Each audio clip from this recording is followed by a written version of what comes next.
গাইথা কাটায় দিতাম জীবনটারে।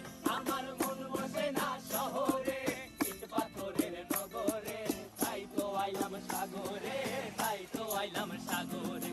মন বসে না শহরে, ইট পাথরের নগরে, তাই তো আইলাম সাগরে, তাই তো আইলাম সাগরে।